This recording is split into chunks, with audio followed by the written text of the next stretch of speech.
नमस्कार दोस्तों, मैं हूं ममता तिवारी और आप सभी का स्वागत करती हूं मेरे चैनल ममताज वे में।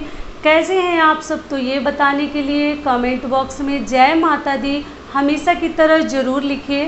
तो चलिए आज हम इस वीडियो में जानेंगे कि हमारे पति कितना भी पैसा कमा लें, हमारे घर में कितनी भी सुख संपत्ति है, फिर भी हमारे घर में कौन से हम दोष करते हैं रोज़ अपने घर में, जिस वजह से हमारे घर में पैसा तो हम कमाते हैं, बड़ा मेहनत भी करते हैं, लेकिन वो पैसा रुकता नहीं है।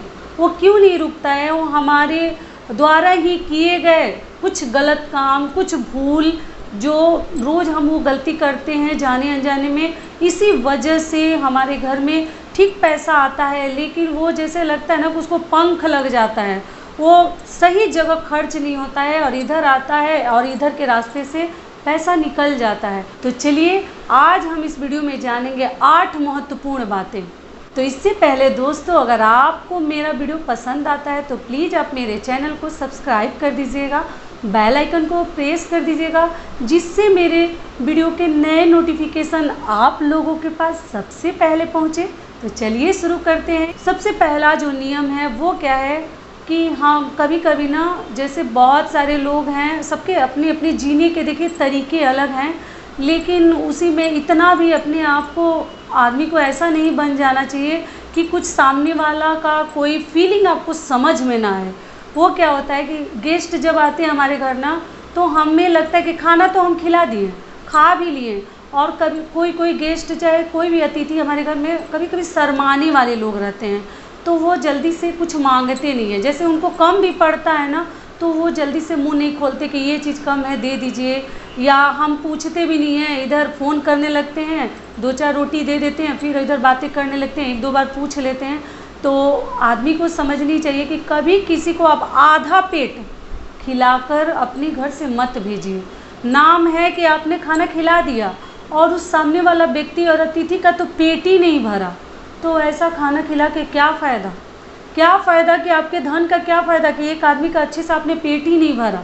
कि लोग हैं ना, जैसे कि रोटी का गिनती करते हैं कि रोटी बस 4 रोटी देना है तो 4, भले वो रोटी कागज़ की सामान क्यों ना हो, तो सामने वाला का उससे पेट भरेगा? कभी नहीं भरेगा। तो हमें उतना भी ज़्यादा जो बोलते हैं ना, इतना नहीं दिखाना है कि पतली पतली रोटी करके हमें गिनती गिनानी है। पतली रोटी बनाइए, लेकिन सामने वाला का ये भी तो सोच लीजिए। घर वाला तो चलो मांग लेगा, कर सामने वाला तो शर्माता है। मान लीजिए वो गेस्ट और आप जो है 4 रोटी परोस दिए, 4 तो दिए थे, मन में लगेगा अरे 1-2 और दे देंगे, 6 दे दिए, और रोटी क्या है इतनी छोटी और कागज़ के जैसी, वो रोटी से सामने वाला का पेट ही नहीं भरा। तो उसका जो बोलते हैं ना रुआं, ये जो है ना अंदर का आत्मा उसका दुखेगा कि पेट जब नहीं भरेगा, तो वो आदमी मुँह से नहीं बोलता है, लेकिन उसकी जो आत्मा है ना, अंदर से उसकी भूख है, वो आपको श्राप देती है और हमें पता भी नहीं चलता है। तो इस तरीके से अतिथि को आप मत खिलाइए कि उसका पेट ही ना भरे। थोड़ा उसको पूछकर अच्छे से भरपूर खाना खिलाइए। नाम कमाने के लिए मत खिलाइए कि 4 रोटी दे दिए तो बस 4 दे दिए, इनका पेट भर गया होगा। पेट भरा कि नहीं भरा बस आपका काम हो गया।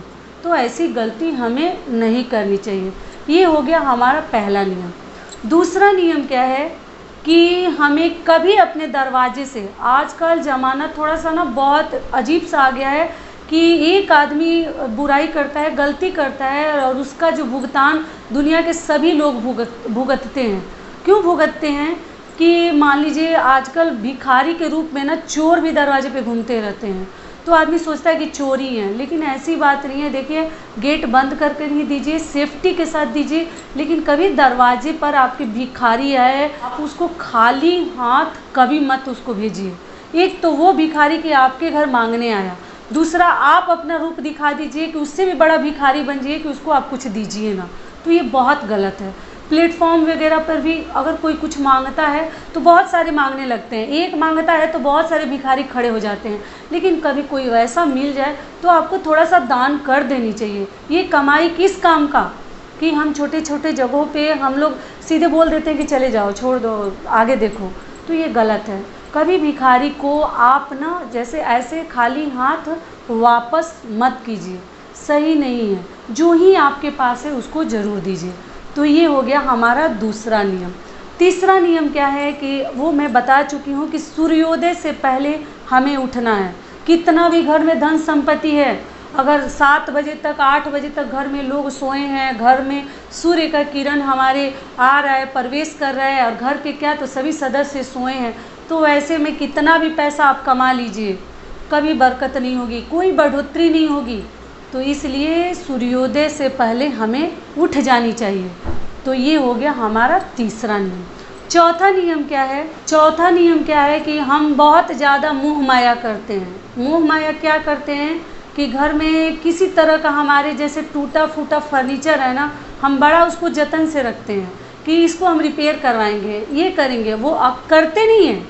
जैसे कोई बॉक्स भी आता है ना अमेजोन वगैरह से, वो डिलीवरी वाले दे जाते हैं पैकिंग बॉक्स, तो उसको रखते हैं किसी काम में आएगा, किसी काम में तो कहीं कुछ नहीं आता, वो हमारे घर में इकट्ठा होते होते बहुत सारा ढेर हो जाता है और कचरे का रूप ले लेता है। तो जहाँ कचरा रहेगा आप सोच लीजिए कि वहाँ बढ़ोतरी हो, कभी नहीं हो सकता। या तो आप उसको जला दीजिए, जो ही कचरे आपके घर के पेपर कागज़ है, या तो आप कचरे वाले को बेच दीजिए। लेकिन घर में बहुत सारा टूटा फूटा लोहे का सामान हो, फर्नीचर हो, ये कार्डबोर्ड के सामान हो, या डिब्बे बॉटल है, किचन में भी ना अनयूज्ड डिब्बे हम बहुत सारे रखते हैं जो कि हम यूज भी नहीं करते। तो थोड़ा सा हमें बीच बीच में ना सफाई करते रहनी चाहिए और कचरे अपने घर से हटाते रहिए। जो बचा है जो है उसको साफ़ सुथरा मैनेज करके रखिए, उसको कचरे के रूप में हमें बहुत सारा इकट्ठा नहीं करना है, कचरे को हमेशा फेंकते रहिए। एक चीज़ और है, जूते चप्पल भी हम बहुत सारे इकट्ठे करते जाते हैं, ये यहाँ पहनेंगे तो ये यहाँ पहनेंगे तो ऐसे करेंगे, और वो बहुत सारे होते जाते हैं। तो जो ओल्ड हो गया है उसको फेंक दीजिए, घर से निकाल दीजिए। ये ना कि सब कुछ जतन करके सर के ऊपर एकदम भारी सा करके घर को रखें, वैसे हमें नहीं रखनी चाहिए। क्योंकि जहाँ कूड़ा कचरा रहता है वहाँ दरिद्रता निवास करता है, वहाँ राहु का निवास रहता है। तो वैसा हमें अपने घर को क्यों बना कर रखना, इसलिए हमें अपने घर को साफ सुथरा रखनी चाहिए। तो ये हो गया हमारा चौथा नियम। पांचवा नियम क्या है कि पांचवा नियम देखिए सभी तो नहीं करते, लेकिन कई लोग हैं जो करते हैं, तो उनके लिए थोड़ा सा बता देती हूँ कि अपने किचन को ना, रसोई घर को कभी जूठा मत कीजिए।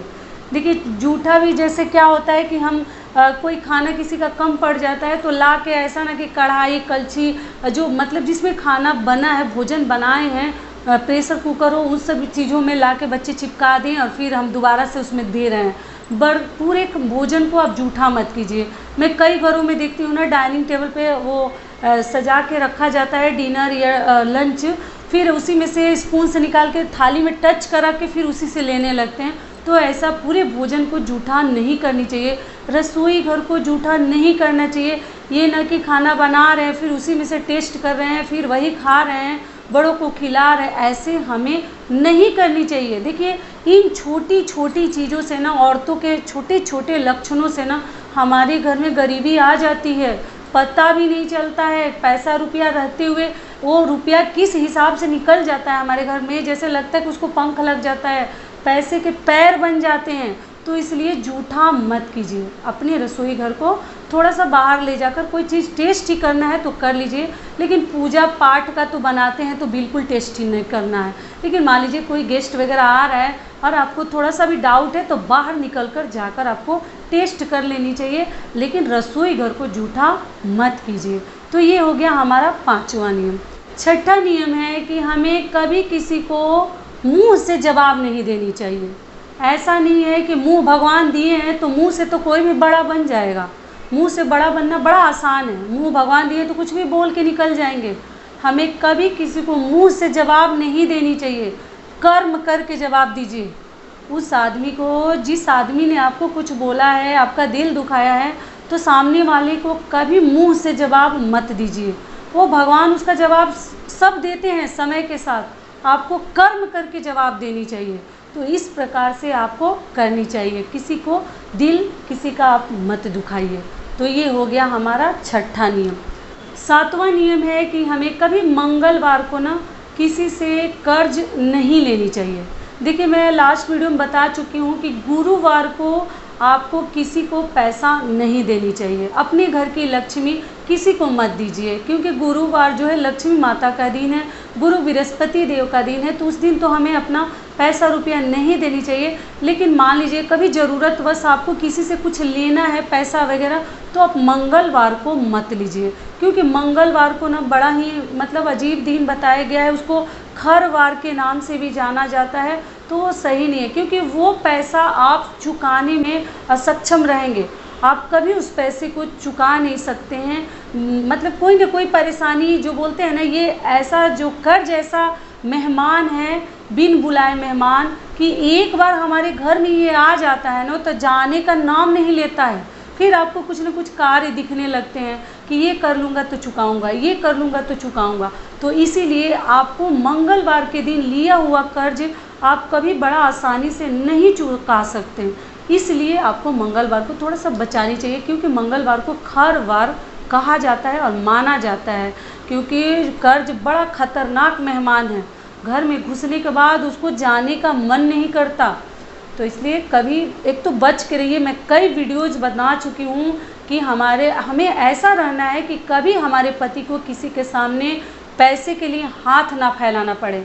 हम कम ही खाएंगे, कम ही पहनेंगे ओढ़ेंगे, लेकिन जितना में रहेंगे, खुश रहेंगे, ऐसा चलेंगे कि हमारे पति को कभी भी किसी के सामने पैसे के लिए हाथ ना फैलाना पड़े। वो लाइफ हमें नहीं चाहिए, तो इसीलिए आपको ऐसा नहीं करनी चाहिए। तो ये हो गया हमारा 7वां नियम। 8वां नियम क्या है कि देखिए, घर में हम पूजा पाठ, तो देखिए मैं बता चुकी हूँ कि स्त्री जाति को या पुरुष जाति को बिना पूजा पाठ के कभी नहीं रहना चाहिए। जहाँ धर्म है वहीं धन है, जहाँ धन वहीं धर्म।